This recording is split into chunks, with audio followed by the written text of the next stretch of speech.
ఖమ్మం పొద్దుటూరులో ఆత్మహత్య చేసుకున్న రైతు ప్రభాకర్ కుటుంబాన్ని ప్రభుత్వం అన్ని విధాలుగా ఆదుకోవాలని మాజీ మంత్రి నిరంజన్ రెడ్డి డిమాండ్ చేశారు. ఈ మేరకు రైతు కుటుంబాన్ని బీఆర్ఎస్ నేతలు నిరంజన్ రెడ్డి, పల్లా రాజేశ్వర్ రెడ్డి, తాత మధు, సండ్ర వెంకట వీరయ్య పరామర్శించారు. కబ్జాకు గురైన రైతు పొలాన్ని బీఆర్ఎస్ నేతలు పరిశీలించారు.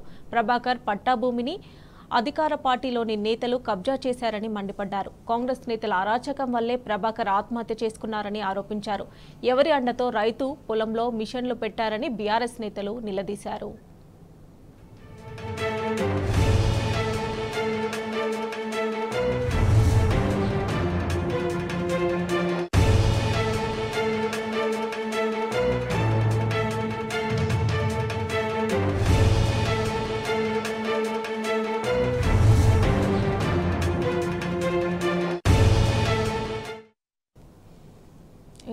ఇదే అంశానికి సంబంధించి మరిన్ని డీటెయిల్స్ మా ప్రతినిధి సాంబా అందజేస్తారు. సాంబా, చెప్పండి, ఖమ్మం జిల్లాలో ఇటీవల ఆత్మహత్య చేసుకున్న రైతు బోజెట్ల ప్రభాకర్ కుటుంబాన్ని బీఆర్ఎస్ నేతలు అయితే పరామర్శించారు. సో వారి కుటుంబ సభ్యులు ఏమంటున్నారు, బీఆర్ఎస్ నేతలు ఎలాంటి భరోసానిచ్చారు, డీటెయిల్స్ ఏంటి? బోజెట్ల ప్రభాకర్ కుటుంబాన్ని బీఆర్ఎస్ ప్రతినిధుల బృందం పరామర్శించింది. ఆత్మహత్య గల కారణాలను బోజెట్ల ప్రభాకర్ తండ్రి, అట్లాగే బోజెట్ల ప్రభాకర్ భార్య, ఇతర కుటుంబ సభ్యులను అడిగి తెలుసుకున్నారు. వారు కన్నీటి పర్యంతమయ్యారు. మాకు చాలా పెద్ద కష్టం వచ్చింది సార్, మా ఇంటి పెద్ద దిక్కును కోల్పోయామని వారు కన్నీటి పర్యంతమయ్యారు. దాంతో పాటు ఆ ప్రభాకర్ ఆత్మహత్య చేసుకున్న క్షణం నుంచి దహన సంస్కారం జరిగే వరకు జరిగినటువంటి ప్రక్రియనంతా కూడా బీఆర్ఎస్ నేతలకు వివరించారు. తమ మీద తీవ్రమైన ఒత్తిడి పెట్టారు. ఘటనకు కారణమైనటువంటి వాళ్ళ పేర్లు స్వయంగా బోజెట్ల ప్రభాకర్ చెప్పినప్పటికీ కూడా వారిని అందులో ఇంక్లూడ్ చేయకుండా వేరే వాళ్ళ పేర్లు పెట్టమని మా మీద ఒత్తిడి తెచ్చారని కూడా ప్రభాకర్ కుటుంబ సభ్యులు మాజీ మంత్రి నిరంజన్ రెడ్డి, అట్లాగే ఎమ్మెల్యే పల్లా రాజేశ్వర రెడ్డి దృష్టికి తీసుకొచ్చారు. దాంతో వారంతా కూడా సముదాయించారు. ఆదుకుంటాం, అండగా ఉంటాం, బీఆర్ఎస్ పార్టీ పక్షాన ప్రభాకర్ కుటుంబానికి అండగా ఉంటామని చెప్పారు. అట్లాగే రైతులు ఆత్మస్థైర్యం కోల్పోకుండా చూసే బాధ్యత కూడా బీఆర్ఎస్ పార్టీ తీసుకుంటుందని కూడా ఎవరైతే ఇక్కడికి విజిట్ చేసినటువంటి బీఆర్ఎస్ పార్టీ ప్రతినిధి బృందం హామీ ఇచ్చింది. దాంతో పాటే ఆ కుటుంబానికి జరిగినటువంటి అన్యాయం విషయంలో 25 లక్షలకు సీరియస్ అయ్యారని ప్రభుత్వం డిమాండ్ చేశారు. కొద్దిసేపటి క్రితమే డిప్యూటీ సీఎం బట్టి విక్రమార్క ఇక్కడికి వచ్చి ఆ కుటుంబాన్ని పరామర్శించినప్పటికీ కూడా వారికి ఎలాంటి సహాయం ప్రకటించలేదు. ప్రభుత్వంతో మాట్లాడతానని చెప్పారు. ఎవరైతే ఘటనకు కారణమైనటువంటి వారు ఉన్నారో వారి మీద క్రిమినల్ చర్యలు తీసుకోవాలని డిమాండ్ చేస్తున్నప్పటికీ కూడా ఇప్పటి వరకు ఎలాంటి చర్య తీసుకోకలేదని కూడా వాళ్ళు చెప్తున్నారు. దాంతో పాటు ఆ బట్టి వచ్చినప్పుడు కనీసం ఆ కుటుంబానికి ఏ రకమైనటువంటి ప్రభుత్వ భరోసా వస్తుందనే అంశంలో కూడా స్పష్టత ఇవ్వలేదని కూడా వారంతా కూడా మన బీఆర్ఎస్ పార్టీకి సంబంధించినటువంటి ప్రతినిధుల బృందానికి బ్రీఫ్ చేశారు. దాంతో పాటు వీరంతా కూడా ఇది చేశారు. దాంతో పాటు మంత్రులకు, అధికారులకు కూడా బాధ్యతారహితంగా వ్యవహరిస్తున్నారని బీఆర్ఎస్ ప్రతినిధి బృందం మండిపడింది. ఎవరైనా పోలీసు అధికారులు కావచ్చు, రెవెన్యూ అధికారులు కావచ్చు అన్యాయంగా వ్యవహరిస్తే కనుక ఖచ్చితంగా వారిపైన చర్యలు ఉంటాయని పల్లా రాజేశ్వర రెడ్డి తీవ్ర హెచ్చరికలు జారీ చేశారు. 3 మంత్రులు ఈ జిల్లాలో ఉన్నప్పటికీ కూడా బోజెట్ల ప్రభాకర్ కుటుంబాన్ని కనీసం పరామర్శించడానికి, ఆ కుటుంబానికి భరోసా నింపడానికి ఇన్ని రోజులు ఎందుకైంది, కనీసం ప్రభుత్వం నుంచి ఎలాంటి సాయం ఎందుకు ఇవ్వలేదని కూడా పల్లా రాజేశ్వర రెడ్డి ప్రశ్నించారు. ఆయనతో పాటు నిరంజన్ రెడ్డి కూడా చాలా గట్టిగా ప్రశ్నించారు. రెవెన్యూ అధికారులు కానీ, పోలీసు అధికారులు కానీ సకాలంలో స్పందించి ఉంటే ఈ రకమైనటువంటి నష్టం జరిగేది కాదని చెప్పారు. అట్లాగే బీఆర్ఎస్ పార్టీ పక్షాన ఆ కుటుంబానికి ఆర్థిక సాయాన్ని అందించారు. అట్లాగే పిల్లల చదువు విషయంలో కూడా పార్టీ అండగా ఉంటుందని చెప్పారు. కేసీఆర్ గారి సందేశాన్ని కూడా ఆ కుటుంబానికి చెప్పారు. కేసీఆర్ చెప్పమని చెప్పారమ్మా, మీ కుటుంబానికి అన్ని విధాలా బీఆర్ఎస్ పార్టీ అండగా ఉంటుంది. ఎవరైతే అధికారులు మీ కుటుంబానికి అన్యాయం చేశారో వారి మీద చట్టపరమైన చర్యలు తీసుకుంటామని కూడా బీఆర్ఎస్ పార్టీకి సంబంధించిన ప్రతినిధి బృందం హామీ ఇచ్చింది. తర్వాత మీడియాతో మాట్లాడినటువంటి పల్లా రాజేశ్వర రెడ్డి చాలా తీవ్రమైన హెచ్చరికలు చేశారు. ఎందుకంటే ఇక్కడ ఉన్నటువంటి నాయకులు 4 చేతులతో సంపాదించేందుకు మొగ్గు చూపుతున్నారని, రైతులకు అన్యాయం జరుగుతున్నా కనీసం పట్టించుకోవట్లేదని చెప్పారు. అట్లాగే రెవెన్యూ శాఖ అధికారులకు సంబంధించినటువంటి నిర్లక్ష్యం స్పష్టంగా కనిపించిందన్నారు. ఎస్ఐని అట్లాగే స్థానికంగా ఉన్నటువంటి ఎంఆర్ఓను కూడా సస్పెండ్ చేయాలని పల్లా డిమాండ్ చేశారు. దాంతో పాటు రాబోయే రోజుల్లో ఈ కుటుంబానికి కావచ్చు, రాష్ట్ర వ్యాప్తంగా ఉన్నటువంటి రైతులకు ఏ రైతుకు అన్యాయం జరిగినా రాష్ట్రంలో అగ్గి పుట్టిస్తామని కూడా పల్లా హెచ్చరించారు.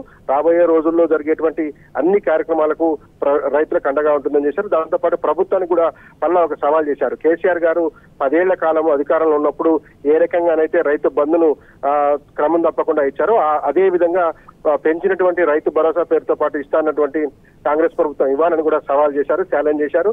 రైతు భరోసా ఇవ్వరు, రైతు బంధు రైతు బంధును కూడా కంటిన్యూ చేయరు. ఇప్పుడు జూలై వచ్చినప్పటికి కూడా ఇప్పటికీ ₹1 రైతుల అకౌంట్ లో వేయలేదు. ఇటువంటి కండిషన్ లో రైతులు ఆత్మహత్య చేసుకుంటున్నా గానీ ఎందుకు ఈ ప్రభుత్వం స్పందించడం లేనిది పల్లా ప్రశ్నించారు. దాంతోపాటు మిగతా ఎమ్మెల్యేలు, మాజీ ఎమ్మెల్యే, అట్లాగే ఎమ్మెల్సీ తాత మధుసూదన్ కూడా ఆ కుటుంబానికి అండగా ఉంటామని చెప్పారు. రాబోయే రోజుల్లో ఇది ఇష్యూని చాలా పెద్ద ఎత్తున తీసుకెళ్తామని చెప్పారు. ఎందుకంటే కుటుంబం రైతుని కోల్పోయింది, ఇంటి కుటుంబ పెద్దను కోల్పోయింది, రైతులు ఆత్మస్థైర్యాన్ని కోల్పోయే పరిస్థితి. ఇదే జిల్లాలో కారేపల్లి మండలంలో కూడా ఒక రైతు తన భూమిని గుంజుకుంటున్నారు, అక్రమంగా రిజిస్ట్రేషన్ చేయించుకున్నారనేటువంటి ఆరోపణ చేస్తూ కొద్ది రోజుల క్రితం పురుగుల మంది తాగారు. అతను కూడా చావు బతుకుల మధ్య ఉన్నప్పుడు కూడా ఈ జిల్లా మంత్రులు కానీ ప్రభుత్వం కానీ స్పందించకపోవడాన్ని కూడా బీఆర్ఎస్ బృందం ప్రశ్నించింది. అట్లాగే అశ్వరావుపేటలో జరిగినటువంటి ఘటనలో దళిత ఎస్ఐ చనిపోవడానికి కూడా బీఆర్ఎస్ ప్రతినిధి బృందం ప్రశ్నించింది. ఇంతమంది ప్రభుత్వం మీద నమ్మకం లేక సూసైడ్ చేసుకోవడం కానీ, పురుగు మందు తాగి తమకు వేరే శరణ్యం లేదని తను చాలించే పరిస్థితి వచ్చినప్పుడు కూడా ఈ రాష్ట్ర ప్రభుత్వం స్పందించకపోవడం అనేది సిగ్గుచేటని కూడా బీఆర్ఎస్ పార్టీ బృందం విమర్శించింది. ఈ ప్రస్తుతం బీఆర్ఎస్ పార్టీ మండల అధ్యక్షుడు ఎవరైతే ఈ కేసుతో సంబంధం లేనప్పటికీ కూడా కేసులో ఇంప్లీడ్ చేయాలని పోలీసులు ప్రయత్నం చేస్తున్నారో పెంటేల పుల్లయ్య ఇంటికి కూడా బీఆర్ఎస్ ప్రతినిధి బృందం వెళ్ళింది. ఆయనకి ధైర్యం చెప్పింది, పార్టీ పరంగా పూర్తి స్థాయిలో అండగా ఉంటాం, పోలీసులు కానీ ఇతర అధికారులు కానీ ఏదైనా అక్రమ కేసులు బనాయించినా లేని వ్యక్తులను ఈ కేసులో ఇంక్లూడ్ చేసి వేధించేందుకు ప్రయత్నించినప్పుడు కూడా చర్యలు తీసుకుంటామని చెప్తున్నారు. పోలీసులకైతే ఒక తీవ్రమైన హెచ్చరిక జారీ చేశారు. అందరి పేర్లు నమోదు చేస్తున్నాం, అధికారం మారిన వెంటనే మీ మీద మొట్టమొదటి యాక్షన్ పోలీసులు కావచ్చు ఇతర అధికారుల మీదనే ఉంటుంది. కాబట్టి అధికారులు కానీ పోలీసులు కానీ రూల్స్ కు వ్యతిరేకంగా నడుచుకోవద్దని బీఆర్ఎస్ పార్టీ హెచ్చరిక జారీ చేసింది. Mamata. Right Samba, thanks for updates.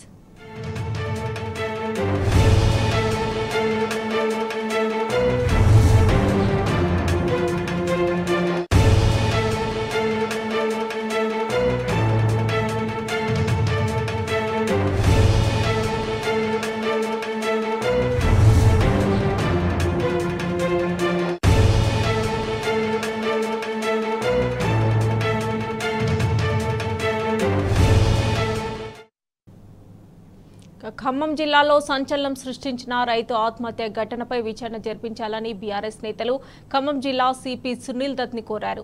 Khammam CP Sunil Dutt ను కలిసిన బీఆర్ఎస్ ప్రజా ప్రతినిధులు, నాయకులు రైతు బోజెడ్ల ప్రభాకర్ ఆత్మహత్యపై సమగ్ర విచారణ జరిపి దోషులను శిక్షించాలని విజ్ఞప్తి చేశారు. చింతకాని మండలం పొద్దుటూరుకు చెందిన రైతు ప్రభాకర్ ఆత్మహత్యకు దారితీసిన సంఘటనపై సమగ్ర విచారణ జరపాలని నేతలు కోరారు. ఏ అధికారులు, వ్యవస్థలు సహకరించకపోవడం వల్లే నిస్సహాయ స్థితికి గురై రైతు ఆత్మహత్య చేసుకున్నట్లు సిపి దృష్టికి తీసుకెళ్లారు. ఆ కుటుంబానికి న్యాయం జరిగేలా చూడాలని, దోషులను కఠినంగా శిక్షించాలని బీఆర్ఎస్ నేతలు కోరారు. సిపి సునీల్ దత్ ను కలిసిన బృందంలో మాజీ మంత్రి నిరంజన్ రెడ్డి, ఎమ్మెల్యే పల్లా రాజేశ్వర్ రెడ్డి, ఎమ్మెల్సీ తాత మధుసూదన్, మాజీ ఎమ్మెల్యే సండ్ర వెంకట వీరయ్య, బీఆర్ఎస్ నేతలు ఆర్టీసీ కృష్ణ, రాకేష్ రెడ్డి ఉన్నారు.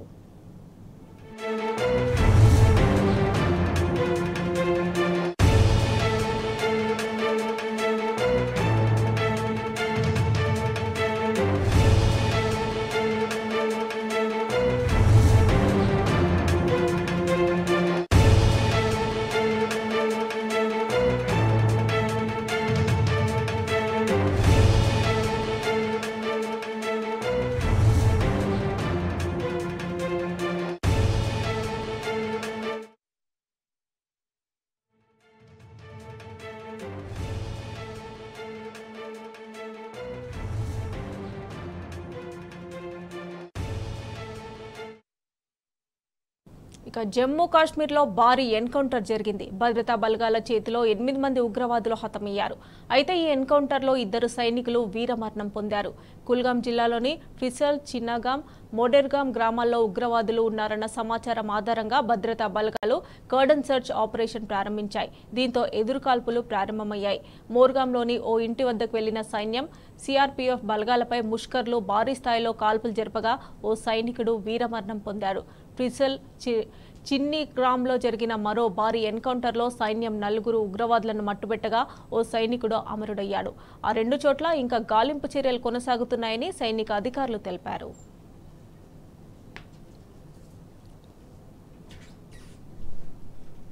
ఇల్లందు బొగ్గు బ్లాకులను సింగరేణికే ఇవ్వాలని డిమాండ్ చేస్తూ జీఎం కార్యాలయం ముందు టీజీపీకేఎస్ కార్మికులు ధర్నాకు దిగారు. సింగరేణి బావులను ప్రైవేట్ సంస్థలకు ఇవ్వొద్దని కోరుతూ జీఎం జాన్ ఆనంద్కు వినతి పత్రం ఇచ్చారు. కేంద్ర రాష్ట్ర ప్రభుత్వాలు సింగరేణి విషయంలో వైఖరి మార్చుకోవాలని హెచ్చరించారు.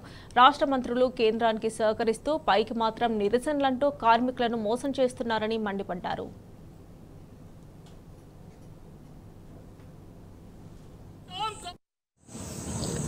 మన Yellandu area GM office general manager John Anand గారికి మరి వినతి పత్రం ఇవ్వడం జరిగింది. ఈ జరుగుతున్న పరిణామాలను చూస్తే మరి ఈనాడు ఎంఎండిఆర్ అనే ఒక చట్టం తీసుకొచ్చి మరి కేంద్ర ప్రభుత్వం మరి కార్మికుల బొగ్గు అణిచివేత కార్యక్రమాన్ని పూనుకున్నది.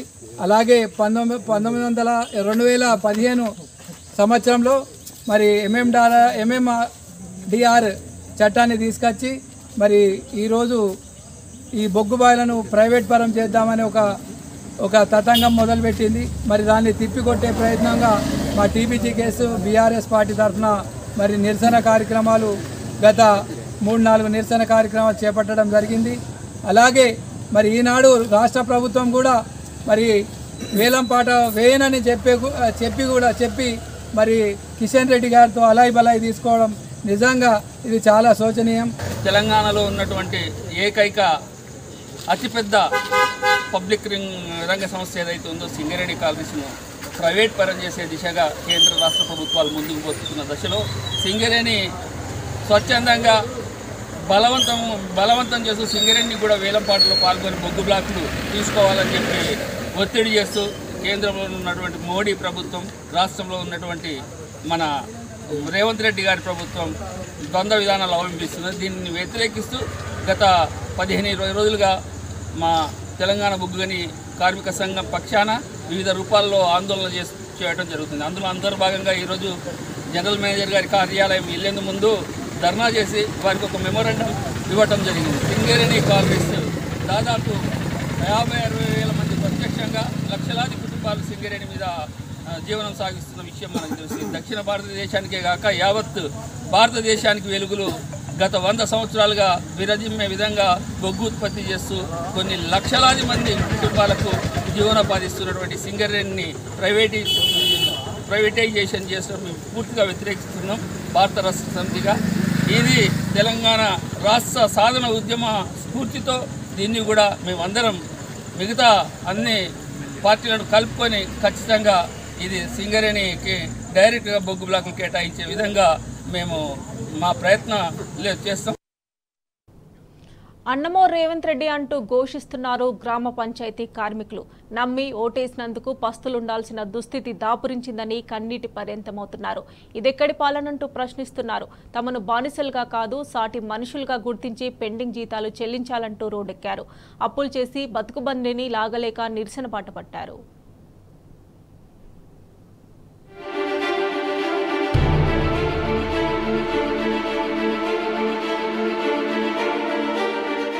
గ్రామాలను పరిశుభ్రంగా ఉంచి రాష్ట్రాన్ని ఆరోగ్య తెలంగాణగా తీర్చిదిద్దే సఫాయన్నకు పుట్టెడు కష్టం వచ్చింది. కాంగ్రెస్ అధికారం చేపట్టిన తర్వాత 7 నెలలకు పైగా జీతాలు చెల్లించకపోవడంతో పూట గడవని దుస్థితికి చేరుకున్నారు. అప్పులు కూడా ఇచ్చే దిక్కులేక ఇన్నాళ్లు తీసుకున్న అప్పులకు వడ్డీలు కట్టలేక జీతాలు చెల్లించు మహాప్రభు అంటూ ముఖ్యమంత్రిని నిలదీస్తున్నారు. గ్రామ పంచాయతీలు మండల అధికారులకు మొరపెట్టుకున్నా లాభం లేకపోవడంతో కలెక్టరేట్ల ముట్టడి కూడా చేశారు. కానీ ఫలితం మాత్రం శూన్యం. వాళ్ల గోడు వినిపించుకునే దిక్కే లేదు. వాళ్ల ఆకలి తీర్చే మంత్రే లేడు. కనీసం వాళ్ల సమస్యను ముఖ్యమంత్రి దృష్టికి తీసుకెళ్లే ఎమ్మెల్యే కూడా వారికి కనిపించడం లేదు.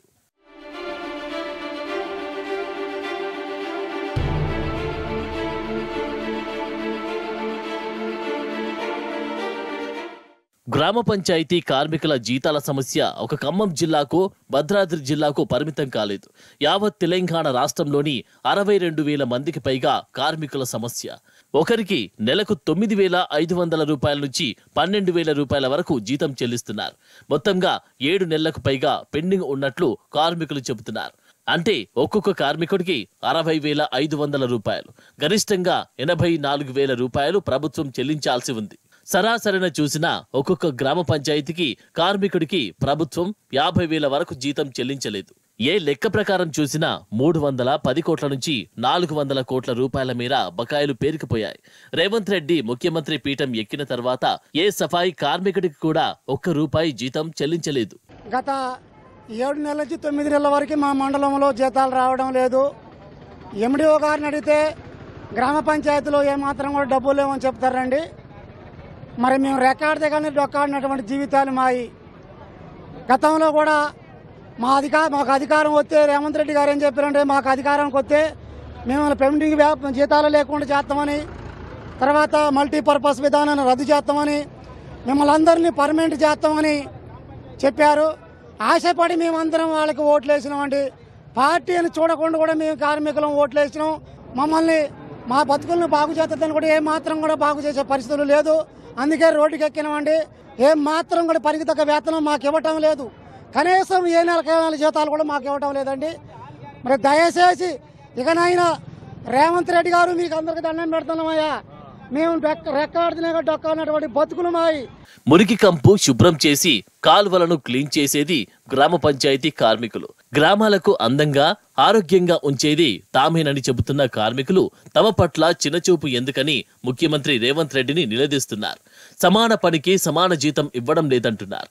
62,000 మంది గ్రామ పంచాయతీ కార్మికులు ఆకలితో అలమటిస్తుంటే కనీసం ప్రభుత్వం, మంత్రులు, ఎమ్మెల్యేలు స్పందించకపోవడాన్ని వారు తప్పుపడుతున్నారు. మా మీద మీకెందుకు కనకరం కలగట్లేదని ఒక్కసారి ముఖ్యమంత్రి గారిని మేము వేడుకుంటా ఉన్నాం. దగ్గర మాకు ఒక 9 నెలల నుంచి మాకు ఈ యొక్క జీతాలు రావట్లేదు. మా పిల్లలు మేము కూడా చదివించుకోవాలి. మేము కూడా మాకన్నా దరిద్ర బతుకులు మా పిల్లలు బతకూడదనే ఆబెందుతోనే మీ చెత్త మురికిలో మేము పనిచేస్తూ ఉన్నాం. దయచేసి గమనించి ఇక నుంచి మా మల్టీ వర్కర్ అని ఆనాడు మేము 30-35 రోజుల దాకా మేము ధర్నాలు చేసినట్టు పరిస్థితుల్లో ఆనాడు సీతక్క గారు కూడా మాకు హామీ ఇచ్చారు. మీకు పర్మనెంట్గా మీకు ఈ ఉద్యోగ భద్రత కల్పిస్తామని కూడా చెప్పారు. ఇంతవరకు మాకు ఆ ఇష్యూ అనేది లేదు. కనీసం మాకు ఉద్యోగ భద్రత కల్పించి మమ్మల్ని ఆదుకోవాల్సిందిగా మిమ్మల్ని ప్రాధేయపడుతూ ఉన్నాం. ఒక 9 నెలల నుంచి 12 నెలల దాకా జీతాలు రావట్లేదు.